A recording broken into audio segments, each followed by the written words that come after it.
I've spent years trying to forget what happened in that cabin, but no matter how hard I try, the memories remain. It's been 5 years since that terrible week, and even now, I can still hear the sounds that haunted me, see the things I saw. I'm not writing this to seek sympathy or validation.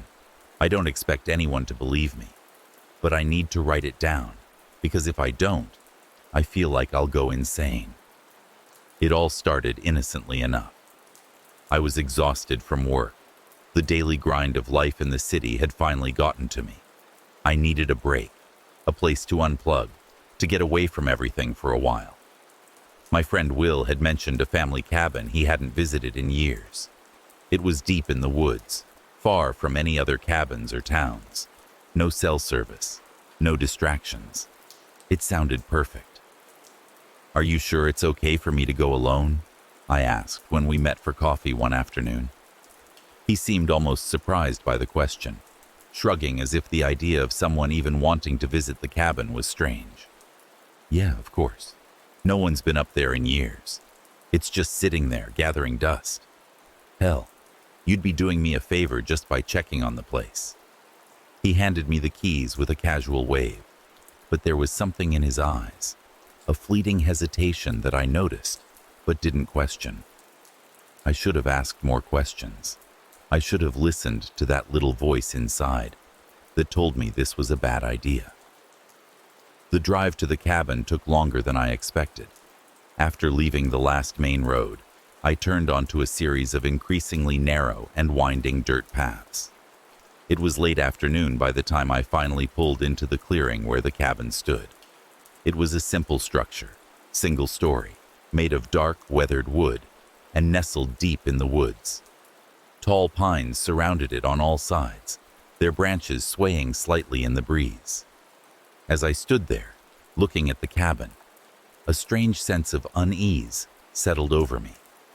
It wasn't anything obvious, just a slight feeling in the back of my mind that something wasn't right. But I brushed it off as city nerves. I'd grown too accustomed to the noise and chaos of urban life, and this was just the quiet playing tricks on me.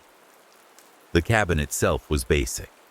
No electricity, no running water. There was a wood-burning stove for heat, an old gas lamp on the kitchen counter, and a well outside for water. I had brought plenty of bottled water and food, enough to last me the week. It was rustic, but that's what I had been looking for. I needed to unplug, to be alone with my thoughts, and this seemed like the perfect place to do it. The first night was uneventful. I started a fire in the stove, made a simple dinner, and read for a few hours by the flickering light of the gas lamp. The silence of the forest was unsettling at first, but after a while, I found it comforting. There were no honking cars, no blaring sirens, no constant hum of the city. Just the crackling of the fire and the soft rustling of the wind through the trees. I went to bed that night, feeling more relaxed than I had in months. But that peace didn't last. Sometime in the middle of the night, I woke to a strange sound. It was faint at first, barely noticeable, like the soft scratching of branches against the cabin walls. I dismissed it as the wind and tried to go back to sleep, but the sound persisted. It was rhythmic, deliberate, as if something, or someone, was dragging their nails along the outside of the cabin. I sat up in bed, my heart pounding in the sudden quiet. The sound was coming from the front door. I told myself it was probably an animal. Bears, raccoons, even stray dogs. It wasn't unusual to have wildlife roaming the woods, but there was something about the way the noise moved. Slow, steady, as if it was testing the boundaries of the cabin. I grabbed the gas lamp and crept toward the front door, the scratching growing louder as I approached. My hand hesitated on the door handle. What if it wasn't an animal? What if it was someone out there? The thought sent a chill down my spine, but I forced myself to open the door and stepped out onto the porch. The night air was cold and still, the trees swaying slightly in the wind. But there was nothing there. No animal, no tracks, no sign that anything had been near the cabin at all. I stood there for a long moment, scanning the tree line, half expecting to see something move in the shadows. But there was nothing, just the oppressive silence of the forest.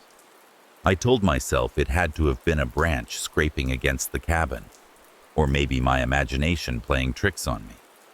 But as I closed the door and went back to bed, I couldn't shake the feeling that I wasn't alone. The next day, I decided to explore the area around the cabin, hoping that a long hike would clear my head. The forest was dense, the trees towering overhead, their branches intertwining like a canopy that blocked out much of the sunlight. The ground was soft with moss and fallen leaves, and the deeper I went, the quieter it got.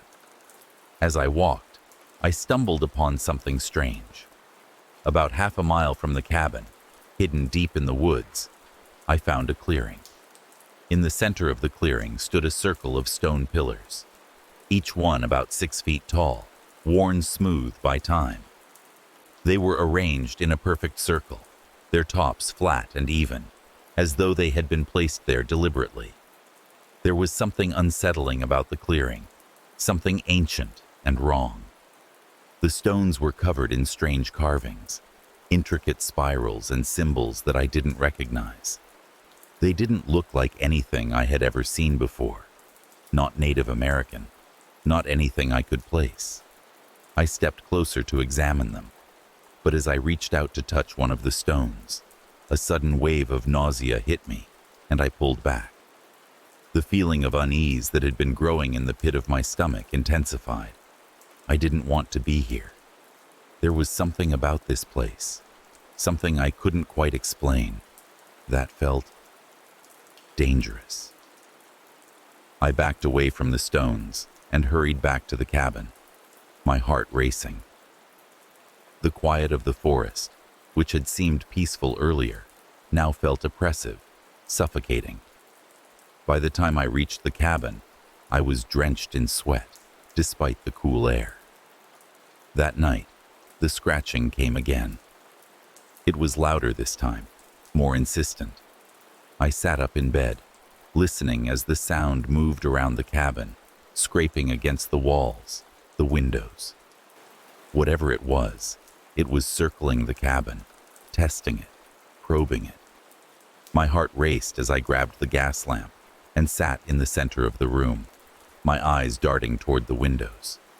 The sound continued for what felt like hours, growing louder and more frantic, until, suddenly, it stopped.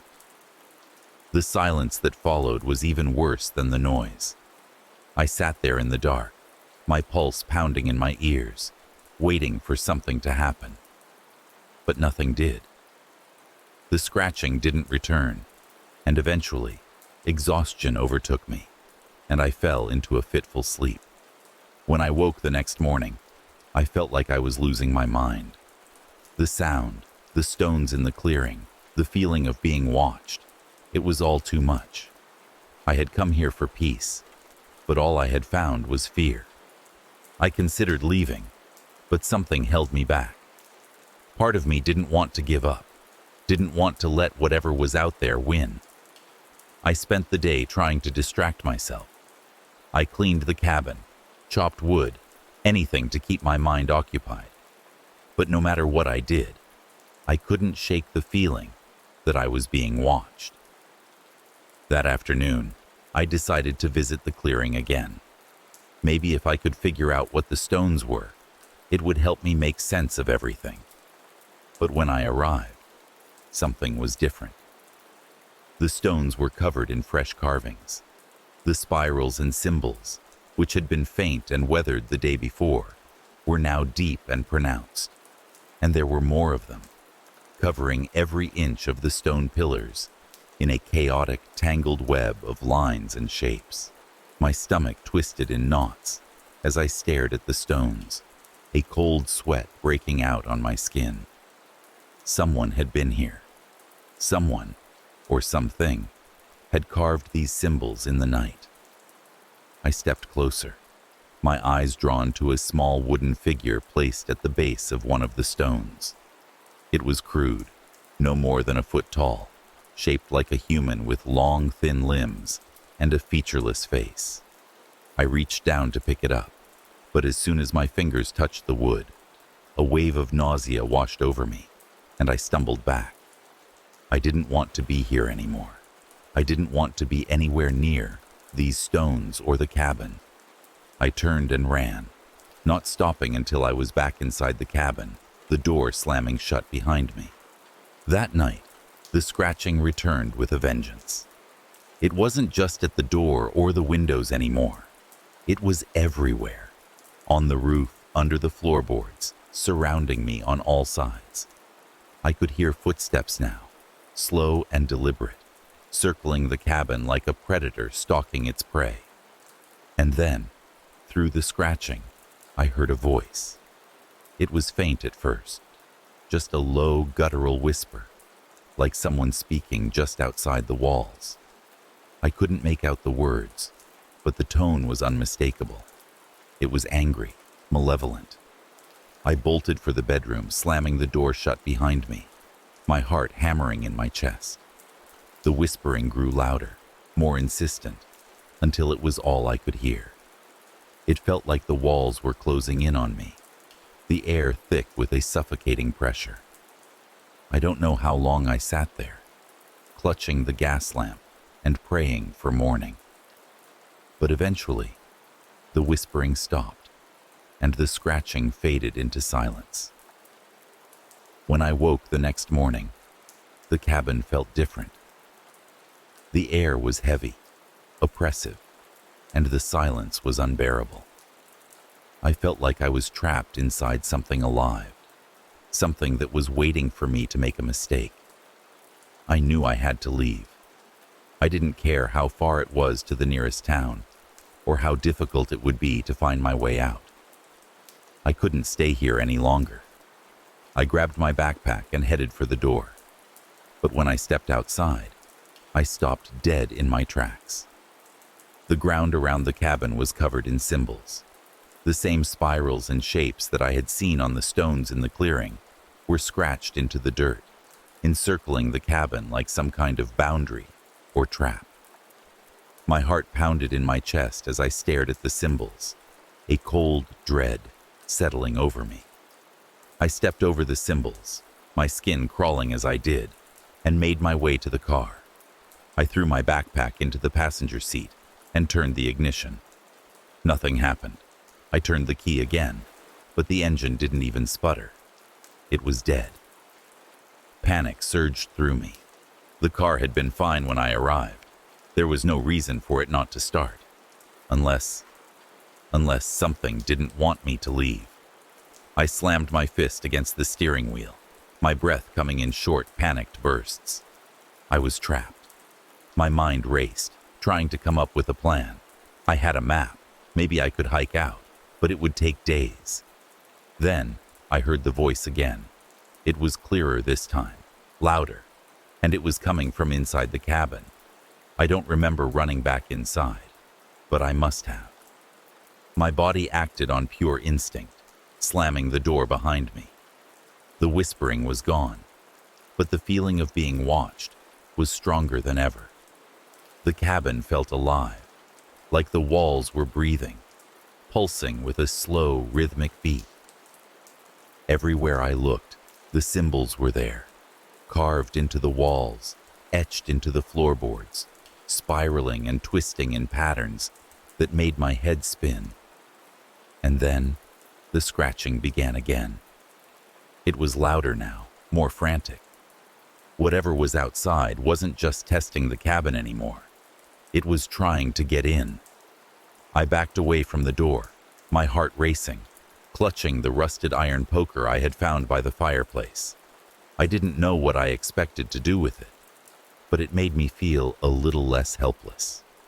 The scratching grew more intense, and I could hear the whispering again, closer this time. The air was thick with tension, like the cabin itself was holding its breath, waiting for something to happen. And then, just as suddenly as it had started, the scratching stopped. The silence that followed was suffocating. I stood there, clutching the poker, my heart pounding in my chest, waiting for the next sound. But nothing happened. Hours passed, and still, nothing. The whispering had stopped, the scratching had ceased, and the cabin was eerily silent. I didn't sleep that night. I sat in the center of the room, watching the walls, waiting for something to change. When the sun finally rose, I made my decision. I couldn't stay here any longer. Whatever was happening, whatever was out there, I wasn't safe. I grabbed my backpack and my map and set off on foot, hoping to find my way back to the main road. As I walked, I couldn't shake the feeling that I was being followed. The forest was quiet, too quiet, and every rustle of leaves, every snap of a twig, sent my heart racing. I don't know how long I walked before I realized something was wrong. The path I had been following should have taken me back to the dirt road that led to the cabin, but I wasn't finding any familiar landmarks. The trees all looked the same, the landscape blurring into a never-ending sea of green and brown. Panic set in as I realized I was lost. And then I heard it again, the whispering. This time, it wasn't coming from the cabin.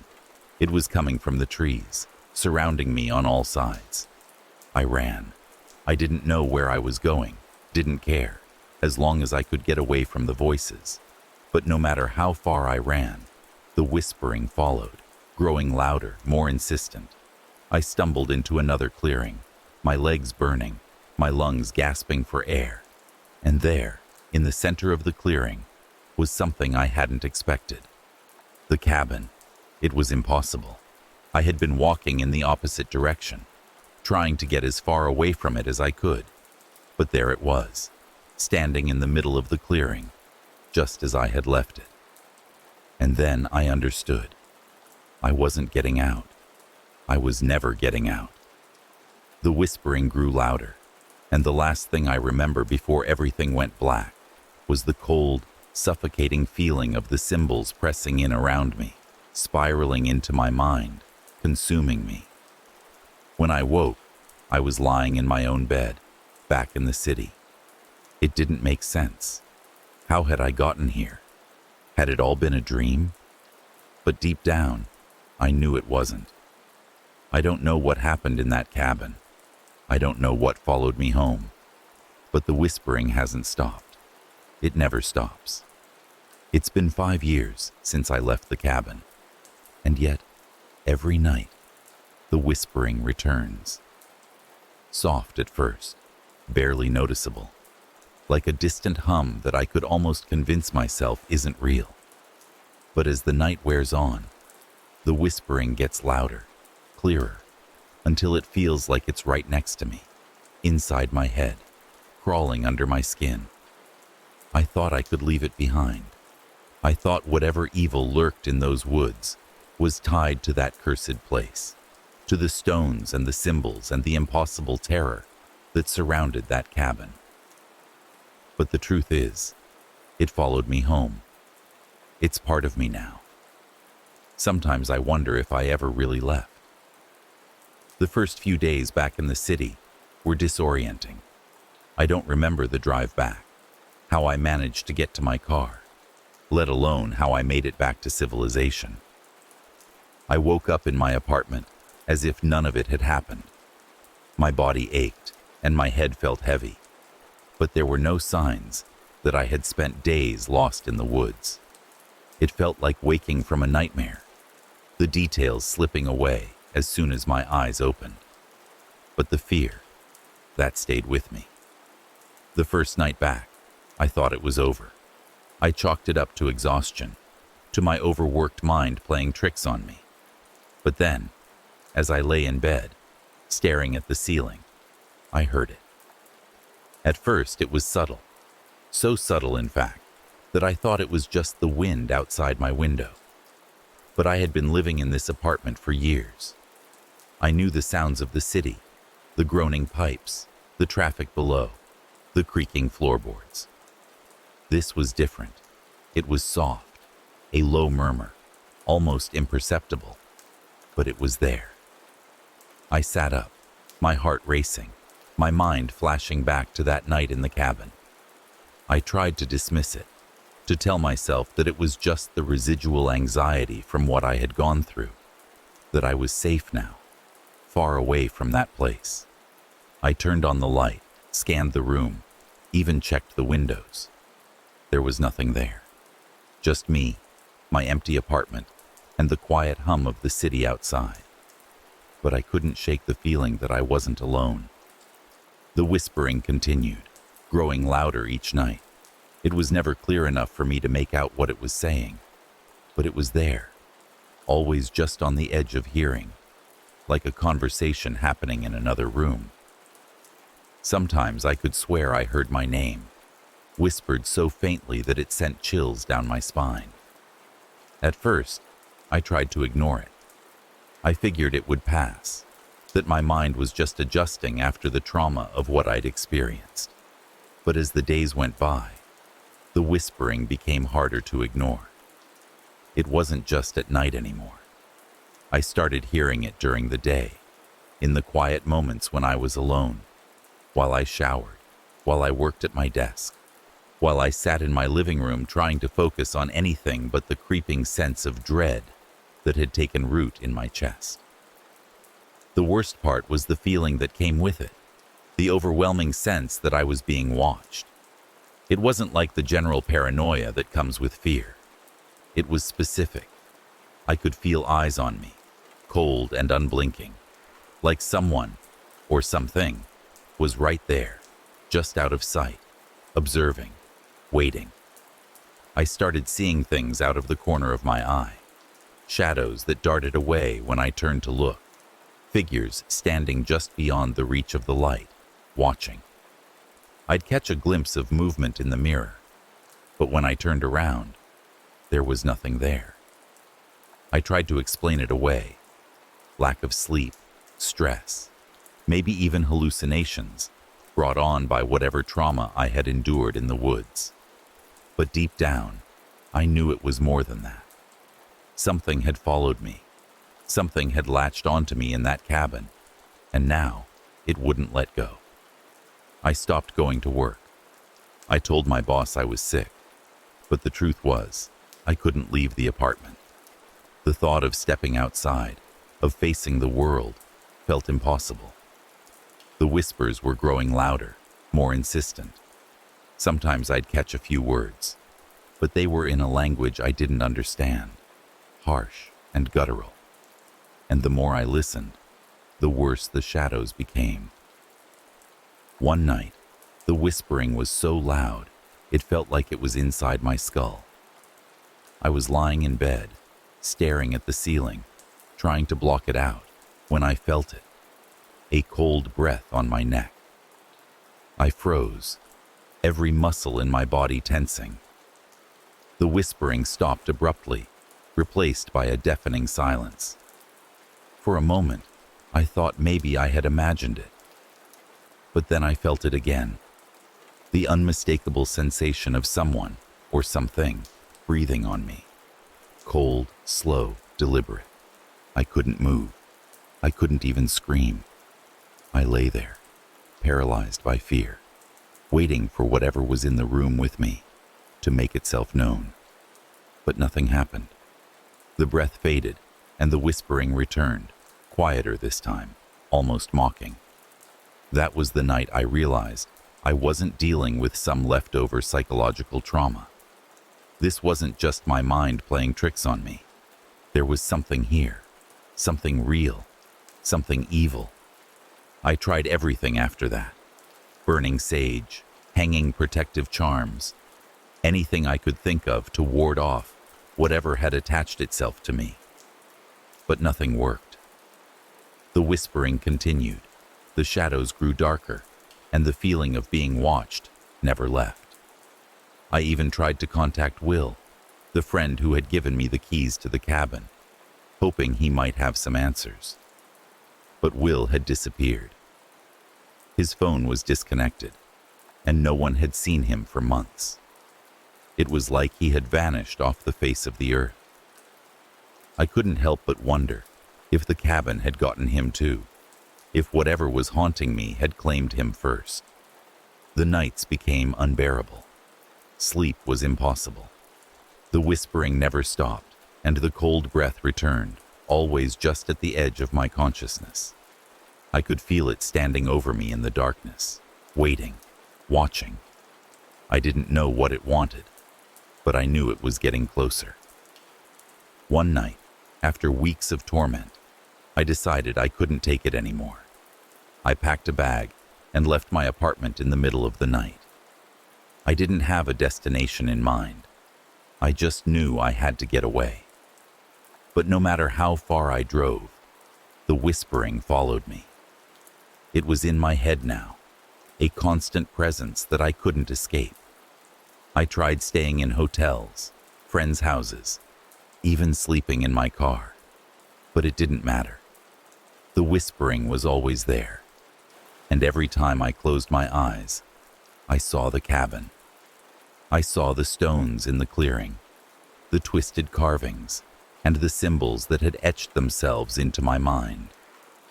It was as if the cabin was calling me back. I knew I couldn't keep running. I had to face it, whatever it was. I had to go back to the cabin and confront the thing that had followed me home. It was a desperate, irrational thought, but I didn't know what else to do. The whispering was driving me mad, and I couldn't live like this anymore. I needed answers, closure, anything to make it stop. So I drove back through the winding forest roads, back to the place I had sworn I'd never return. The moment I stepped out of the car, I felt it, the oppressive weight of the forest, the stillness that wasn't natural. The cabin stood in the clearing, just as I had left it, silent and waiting. As I approached the door, the whispering grew louder, swirling around me, pulling me in. I felt like I was walking into a trap, but I didn't care anymore. I had to know. I had to end this. I pushed open the door and stepped inside. The cabin was cold, darker than I remembered. The walls seemed to pulse with the same twisted symbols that had haunted me for months, and the air was thick with a sense of malevolence. And then I saw it. The figure standing in the corner of the room. It was tall, impossibly tall, its limbs thin and stretched, its face featureless, just like the wooden figure I had found in the clearing. It didn't move, but I could feel its eyes on me, feel its presence pressing down on me like a weight. The whispering grew louder, a cacophony of voices swirling around me, filling my head, drowning out my thoughts. I couldn't move, couldn't speak. I was trapped, and then it stepped toward me. I don't remember what happened after that. All I know is that I woke up in my apartment the next morning, covered in cold sweat, my heart racing. The whispering was gone, the shadows had retreated, and for the first time in months, I felt like I was alone. But the relief was short-lived, because now, every night when I close my eyes, I dream of the cabin. And every time, the figure is there, waiting for me, getting closer.